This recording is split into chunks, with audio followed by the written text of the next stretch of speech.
جب خلافت عثمانیہ ختم ہوئی تو خلافت عثمانیہ کے ماتحت جو علاقے تھے ان کی بندربانٹ شروع ہوئی. تو فلسطین جو تھا، بیت المقدس، یہ برطانیہ نے لے لیا.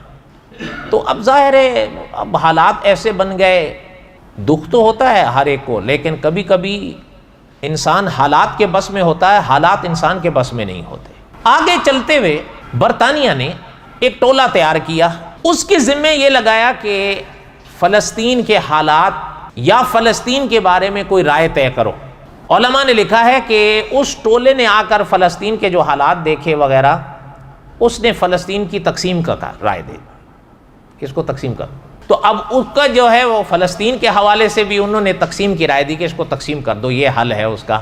جیسے برِ صغیر کا یہ حل رکھا گیا کہ اس کو ٹکڑے کر دو، یہ حل ہے، اسی لیے اسی طرح فلسطین کا بھی رکھا گیا.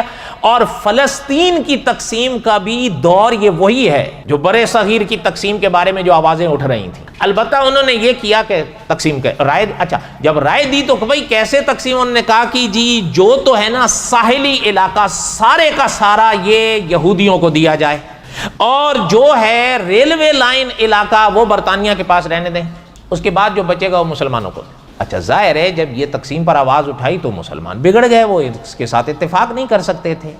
آپ جانتے ہیں یا آپ نے بھی پڑھ رکھا ہوگا، سن رکھا ہوگا، برِ صغیر کی جب تقسیم کی آواز اٹھی تو سارے مسلمان ایک آواز پر نہیں تھے. اس کے حق میں بھی کچھ مسلمان تقسیم ہند کو مسلمانوں کے لیے مفید جانتے یا سمجھتے تھے، لیکن کچھ مسلمان ایسے بھی تھے جو ان گن تھے، وہ تقسیم برِ صغیر کو مسلمانوں کے لیے نقصان دہ سمجھتے تھے. تو ظاہر ہے جو نقصان دہ تو پھر اتفاق کیسے کریں گے. وہ بھی جو وہاں پر تھے انہوں نے کہا یہ کیا ہے. اچھا اس پر جب آوازیں اٹھنے لگیں، یہ علماء نے لکھا ہے سن 1937 عیسوی کی بات تھی. اچھا جب یہ سب اب رساکشی ہونے لگی، ظاہر ہے اب اس چیز کو مسلمان کیسے تسلیم کرتے. علماء نے لکھا ہے، علامہ خالد محمود صاحب رحمۃ اللہ نے بھی لکھا ہے کہ اس دھرتی پر دو ہی جگہیں تھیں جس کی طرف ابن آدم اللہ کے حکم سے، اللہ کے لیے اللہ کے حکم سے سجدے کرتے رہے، یا بیت اللہ اور یا بیت المقدس. اب بیت اللہ تو مسلمانوں کے پاس تھا، لیکن یہ تسلیم کرنے کے بعد تو ظاہر ہے وہ اس کا نتیجہ یہی تھا کہ بیت المقدس جو ہے ان کے پاس جائے گا.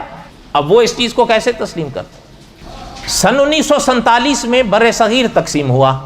سن 1947 کے کون سے مہینے میں پاکستان بنا؟ 8ویں میں، اگست تھا نا.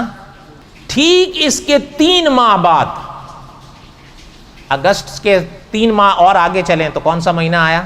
نومبر. نومبر میں یونائٹڈ نیشن نے اعلان کر دیا فلسطین کی تقسیم کا. اچھا اس زمانے کی تاریخ یہ بتاتی ہے کہ انہوں نے یہ اعلان تو کر دیا، لیکن انہوں نے عرب کو اس اعلان میں اعتماد میں نہیں لیا. عرب نے احتجاج کیا، آوازیں اٹھائیں، لیکن ان کی آواز پہ کسی نے کان نہیں دھرا. یہ نام تو آپ نے اکثر سنا ہی ہے نا، یونائٹڈ نیشن جو ہے. یہ بھی اگر آپ تاریخ پڑھیں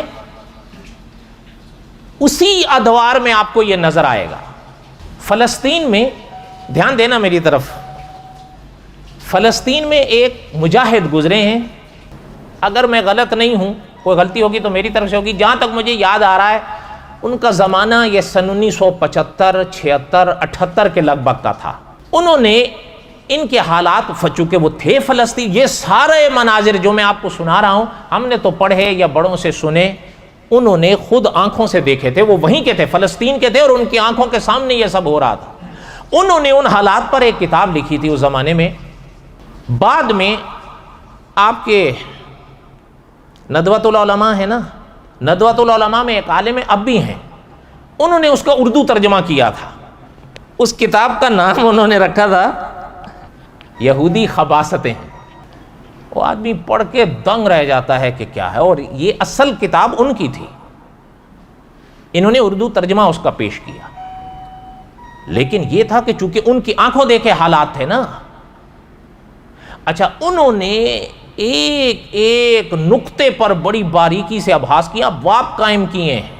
اس میں انہوں نے ایک جگہ سرخی قائم کی ہے اس کی، یونائٹڈ نیشن کی.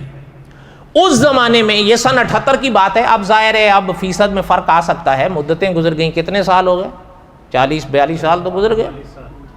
انہوں نے اس میں لکھا ہے، وہ جو فلسطین کے مجاہد کی بات، انہوں نے لکھا ہے کہ یونائٹڈ نیشن میں اس وقت، یعنی وہ اپنے زمانے کے لحاظ سے لکھ رہے تھے کہ اس وقت 60%، یعنی 100 سے مثال دی انہوں نے کہ اگر 100 مان لیے جائیں تو 60% ان کے کام کرنے والے لوگ یہودی ہیں۔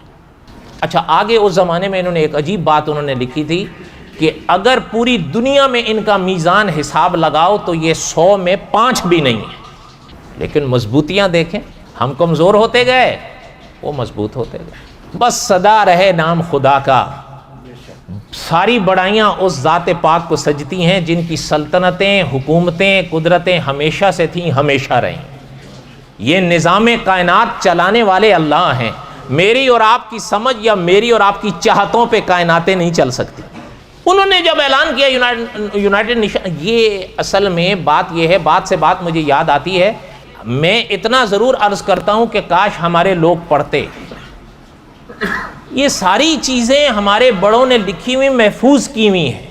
اب دیکھیں، جو فلسطین کے مجاہد تھے ان کی زبان تو عربی تھی، انہوں نے تو کتاب عربی میں لکھی، اچھا لیکن اس کا اردو ترجمہ تو کر دیا گیا، لیکن ہمیں اس ترجمے کا بھی پتہ نہیں ہے۔ بہرحال اللہ تعالیٰ رحم فرمائے۔ اچھا، جب انہوں نے وہ اعلان کیا، عرب بگڑے، انہوں نے کہا یہ کیا ہے، یہ تو یک طرفہ اعلان ہے۔ انہوں نے کوئی سنیا انسنی کر دی، کیا کرنا ہے۔ اب آیا سن 1948، پاکستان کو بنے تقریباً 6-7 ماہ، جو بات کرنے جا رہا ہوں اس کے حوالے سے۔ سن 1948 کی مارچ کا مہینہ آیا۔ اچھا، مارچ کا مہینہ آیا، مارچ کی اگر میں غلط نہیں ہوں تو کوئی غلطی ہوگی تو میری طرف سے ہوگی، مارچ کے مہینے کی غالباً 14 تاریخ تھی، برطانیہ نے فلسطین کو آزاد کر دیا۔ اچھا، فلسطین کو جیسے ہی آزاد کیا، یہودیوں نے اسرائیل ریاست کا اعلان کر دیا۔ یہ مارچ کی کون سی تاریخ تھی؟ 14 سن 1948 تھا۔ یہ آپ دیکھیں، یہ بالکل آپ کا پاکستان کے حالات کے، کیونکہ جیسے ہی پاکستان بنا یونائٹڈ نیشن ادھر سے انہوں نے کیا تو ادھر سے انہوں نے آزاد کیا تو انہوں نے ریاست اسرائیل کا اعلان کر دیا۔ اچھا، جیسے ہی اعلان کیا 16 مارچ، دھیان دینا، 14 مارچ سے 16 مارچ تک کتنے دن بنتے ہیں؟ 2 دن میں اسرائیل کی ریاست کو وائٹ ہاؤس نے بھی تسلیم کر لیا، رشیا نے بھی تسلیم کر لیا۔ کتنے دن میں؟ 2 دن میں۔ اور آیا سن 1949، سال بھی پورا نہیں ہوا، یونائٹڈ نیشن نے ان کو اپنا رکن بنا لیا۔ کہنے کا مقصد یہ ہے، اس طرح یہ بیت المقدس اور یہ مسجد اقصی گئی ہم سے۔